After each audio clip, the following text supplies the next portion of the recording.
Salut Internet et re-bienvenue à cet atelier sur les objets magiques. C'est une série de vidéos où je vous présente mes objets magiques préférés pour les jeux de rôle. Aujourd'hui au programme, je vais vous décrire 10 objets magiques que j'ai inventés.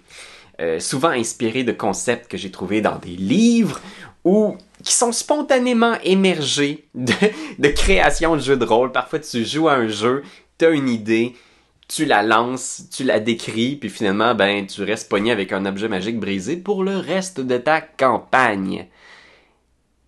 Ça arrive presque jamais. Bien sûr, tu vas pouvoir trouver ces objets magiques-là praticables avec la 5e édition de Donjons Dragons. Donc, je les ai mis sur papier et ils sont sur notre Patreon. Donc, si tu as envie d'avoir des vidéos exclusives, des games sur le jeu de table et le jeu de rôle, et en plus d'avoir mes petits objets magiques pour ta partie, t'as juste à aller t'abonner, c'est super, tu le regretteras pas. Le premier objet magique que j'ai créé, c'est l'anneau de transfert. Alors, c'est un tout petit anneau, ici, qui est fait de 2 métaux différents. Imaginons pour l'instant de l'argent et de l'or. Donc, le pouvoir de l'anneau, c'est que tu peux viser, cibler une créature alliée qui se trouve dans ton regard, que tu peux voir, ok? Tu cibles cette créature-là et avec ta réaction, toi et cette créature-là qui est consentante, donc pas un ennemi, vous changez de place, vous intervertissez vos places, vous vous téléportez l'un l'autre dans l'espace. Fait que c'est super pratique parce que c'est ta réaction. Fait que si le paladin est porteur de l'anneau de transfert et que le magicien est sur le point de se faire décapiter, le paladin peut utiliser sa réaction pour changer de place avec le magicien et recevoir l'attaque à sa place. C'est vraiment cool parce que ça utilise ta réaction, donc dans le combat. Puis ce qui est le fun d'une réaction dans ce jeu-là, c'est que ça te demande d'être attentif autour des autres parce que tu regardes qu'est-ce qui se passe, à quel moment tu vas pouvoir jouer pendant que c'est pas ton tour. Puis ça, c'est génial, parce que trop souvent, on space out pendant le tour des autres, parce qu'on n'a rien à faire. Mais moi, ce que j'ai trouvé intéressant aussi, c'est d'ajouter un petit élément supplémentaire. Et moi, j'adore ça, quand les objets magiques ajoutent un petit truc de plus. Donc oui, il y a un effet cool, mais... Et dans le cas de l'anneau de transfert, c'est que 2 créatures qui changent de place vont aussi changer une partie de leur personnalité. C'est comme si soudainement les deux étaient pris dans un beam de téléportation et il y a un peu de eux qui transfèrent dans l'autre. Donc ça peut être par exemple une partie de ton alignement qui va changer ou une partie de tes désirs ou une partie de tes souvenirs. Donc ça n'a pas besoin de toujours être le truc où le paladin finalement devient evil parce qu'il a changé de place avec le roublard. Mais peut-être que soudainement il se souvient de choses du passé du roublard. Et peut-être que le roublard soudainement a des impulsions qui sont un petit peu plus paladines. Et ce que j'aime ici, là, c'est que je veux pas trop forcer la main des joueurs, mais je pense que c'est une super occasion de roleplay, de distribuer de l'inspiration aussi aux joueurs qui vont vraiment faire un effort pour, pendant 1 heure ou une journée, ils se comportent pas de leur état normal. C'est un peu une situation à la Freaky Friday, comme on dit, hein? Où est-ce qu'il y a un petit peu de... On apprend à découvrir l'autre en étant dans ses souliers. On a ensuite l'orbe rose. L'orbe fait partie d'un lot de différentes orbes qui s'appelle l'arc-en-ciel de Merlin. Donc c'est 9 orbes, si je ne me trompe pas, de différentes couleurs qui ont chacun un pouvoir différent. Le crédit pour cet objet magique-là revient à Stephen King. C'est un des objets magiques légendaires de sa série de livres The Dark Tower, qui est une série assez buzzée. Mais bref, et l'orbe rose nous permet uniquement de voir des événements qui se déroulent ailleurs. Donc au départ, vous pouvez vraiment utiliser l'orbe comme le sort clairvoyance.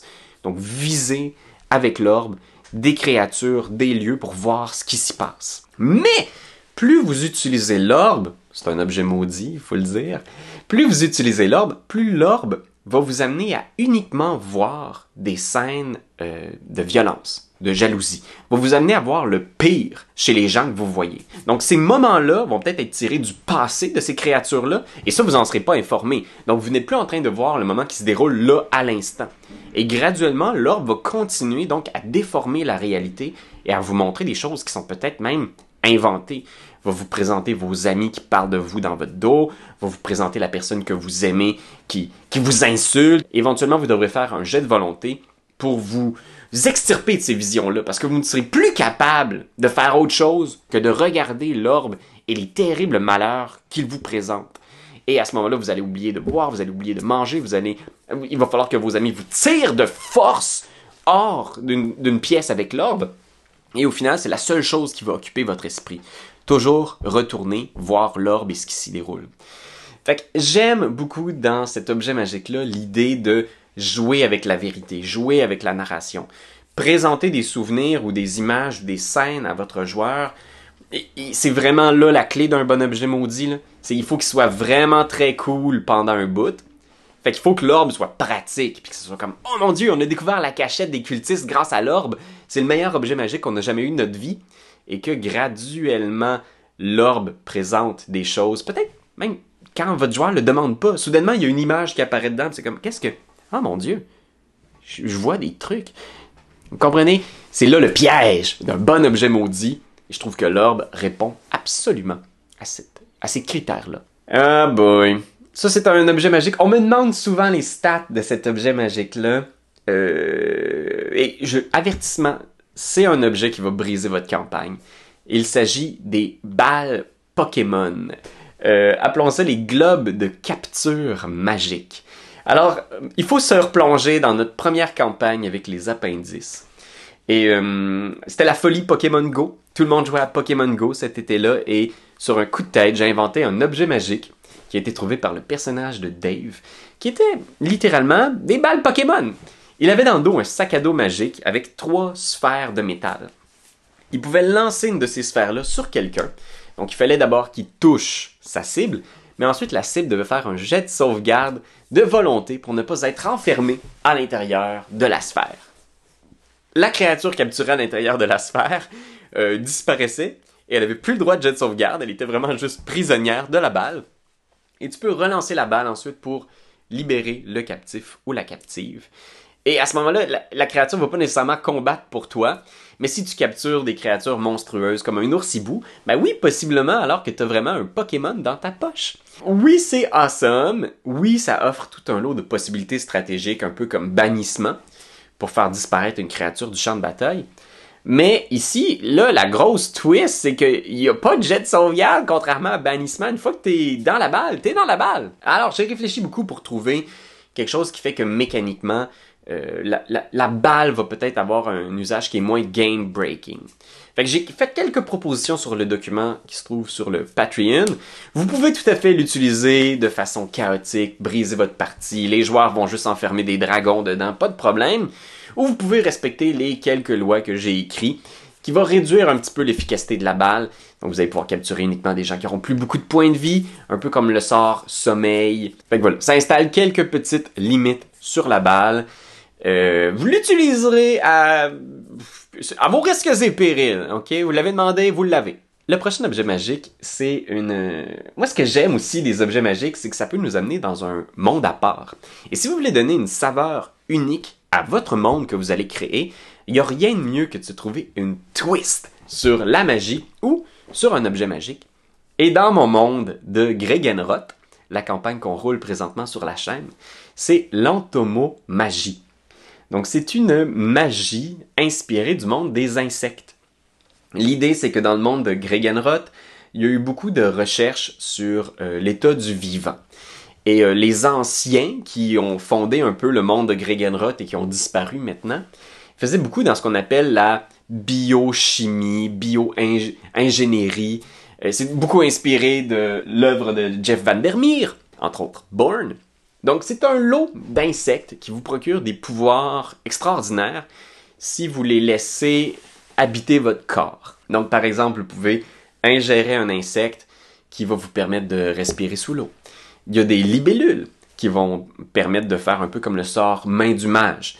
Alors ils vont voler autour de vous et vous pouvez leur envoyer des ordres et ils vont vous porter des choses. Tout un lot de petits effets magiques, vraiment accessibles, à peu près l'équivalent d'un sort niveau 0, mais avec une twist entomologique, un peu creepy, un peu bizarre, parce que par exemple, pour avoir les effets des vers diagnostiques, vous devez laisser des gros vers rentrer sous votre peau et grouiller en dessous de votre bras. Et dès que vous tombez sous la barre d'un certain nombre de points de vie, ces verres-là vous rendent, vous guérissent dans le fond, ils font un peu l'équivalent d'un sort de soin. Vous pouvez aussi à tout moment décider de dissoudre un verre dans votre système pour annuler un effet, par exemple, d'un poison ou d'une maladie. Fait que c'est des petits effets qui sont pas game-breaking, mais qui rajoutent de la saveur à votre monde, dans lequel les joueurs sont vraiment confrontés à quelque chose d'un peu étrange, différent, ça les surprend. Puis ça les amène avec vous dans un univers qui est pas le Donjon Dragon classique. Prochain objet magique, je l'ai créé dans le cadre de la campagne Rime of the Frost Maiden. Et c'est la canne à pêche magique néthéroise. Dans l'aventure, il y a une canne à pêche magique qu'on peut retrouver. Mais je trouvais que la canne à pêche, il m'en manquait. Je trouvais qu'elle n'était pas assez cool. C'est une canne à pêche qui vient de l'ancien empire de Netheril, dans lequel c'était des grands mages qui dirigeaient tout, et donc tout le quotidien des gens était basé sur la magie. Fait que même les ampoules, la lumière, le transport, tout était amélioré par la magie, et je me suis dit, pourquoi pas la vie des pêcheurs aussi? Donc cette canne à pêche peut être utilisée dans n'importe quel point d'eau, et elle ouvre un portail sur d'autres mondes, d'autres plans sur lesquels il y a de l'eau. Et le but, c'est de faire un tout petit jeu dans lequel vous allez devoir faire des jets de compétences pour pêcher certains poissons déterminés au hasard. Les poissons pêchés ont chacun un petit pouvoir, et ce sont tous des poissons bizarros qui viennent d'autres mondes, mais ce que j'aime de la canne à pêche, c'est que ça ouvre la possibilité, pour peut-être un 20-30 minutes, de tomber dans un mini-jeu de pêche qui nous rappelle un peu Stardew Valley, Zelda, où soudainement on va juste pêcher, puis c'est comme genre, ok, fait que moi je vais faire un peu de pêche, je vais essayer moi aussi.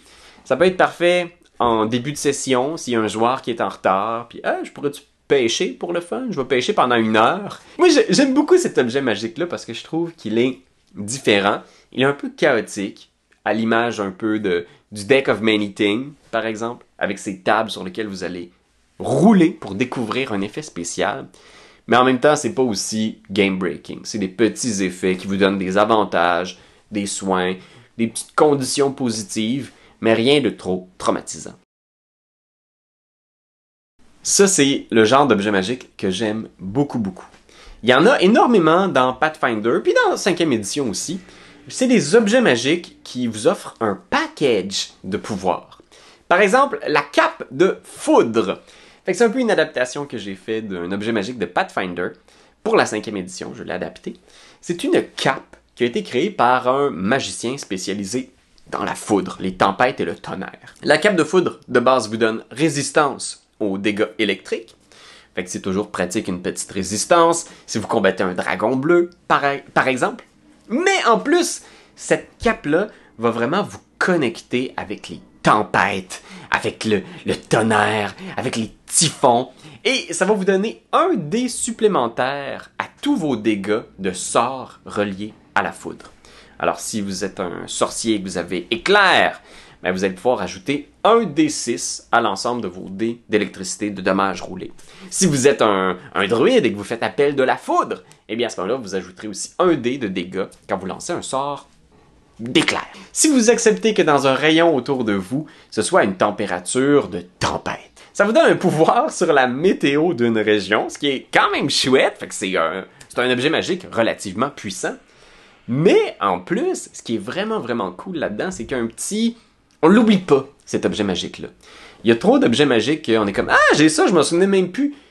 Pas la cape de foudre, parce que si vous la portez et que vous la rechargez, il y a toujours d'immenses nuages de tempête au-dessus de la ville, de la pluie, du vent. C'est vraiment une météo de bouette. Alors s'il y a quelque chose dans l'histoire comme le grand festival du printemps qui s'apprête à avoir lieu, ben votre personnage va tout gâcher.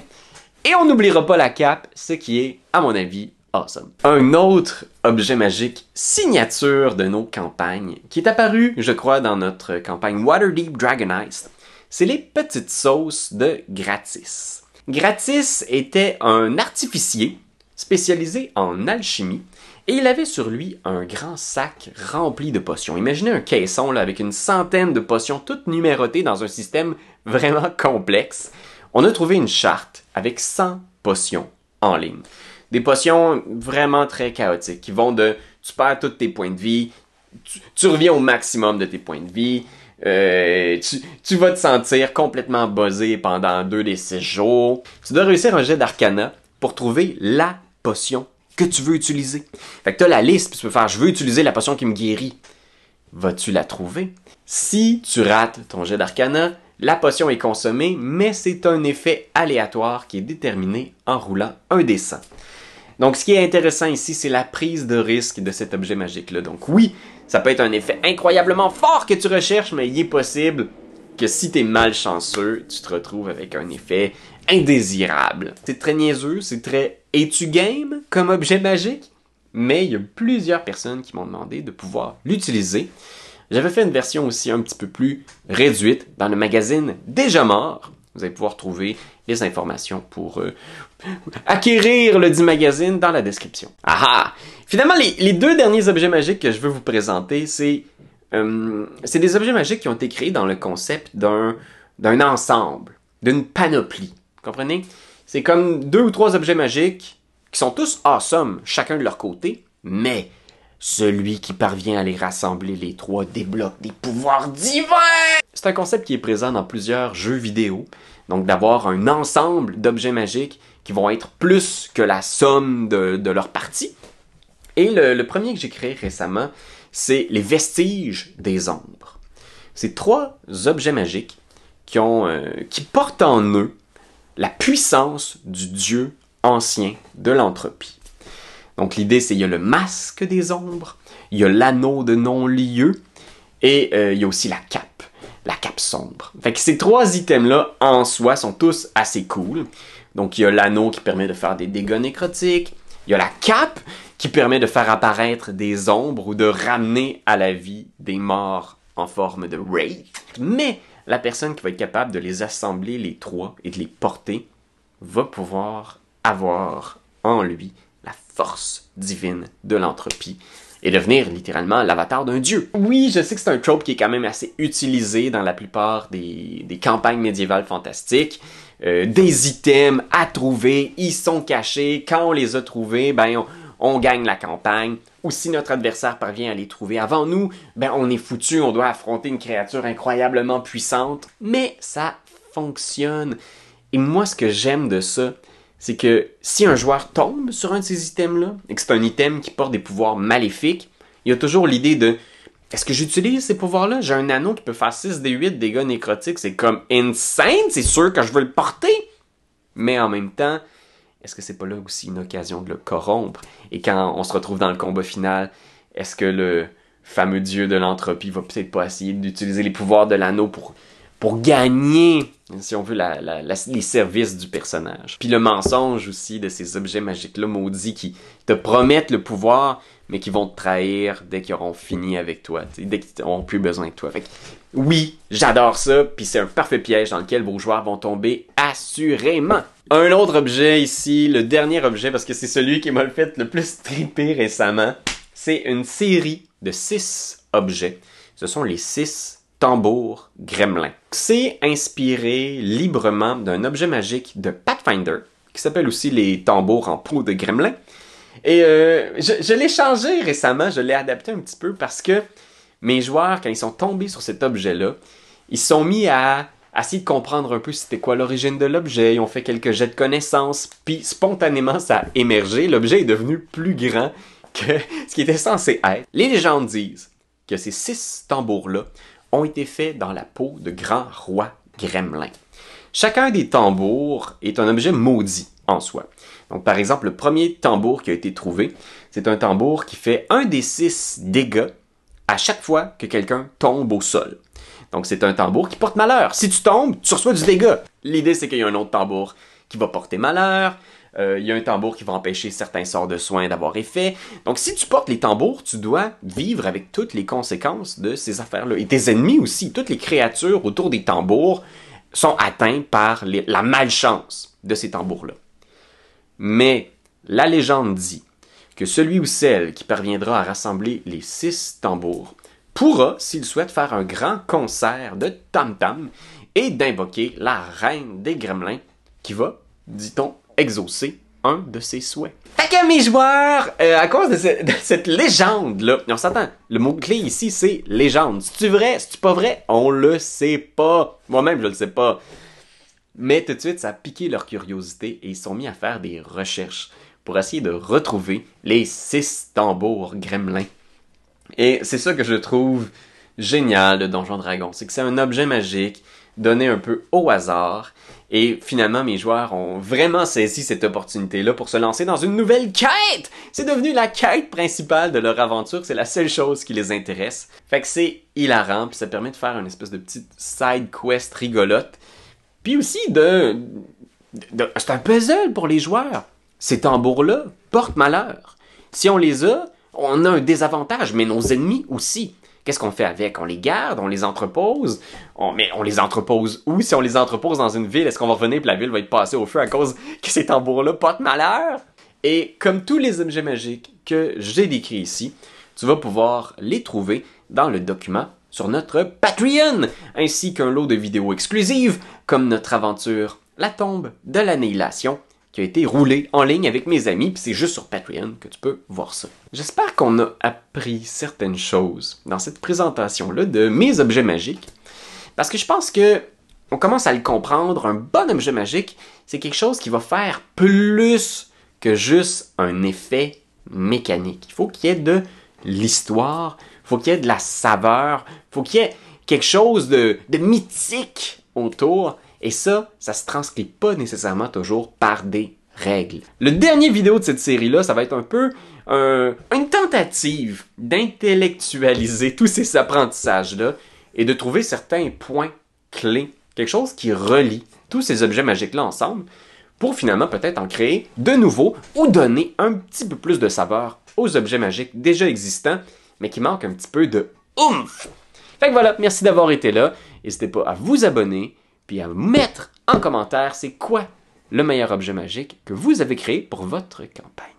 C'est un plaisir de juste partager cette passion-là avec des gens, fait que merci encore d'être là, guys.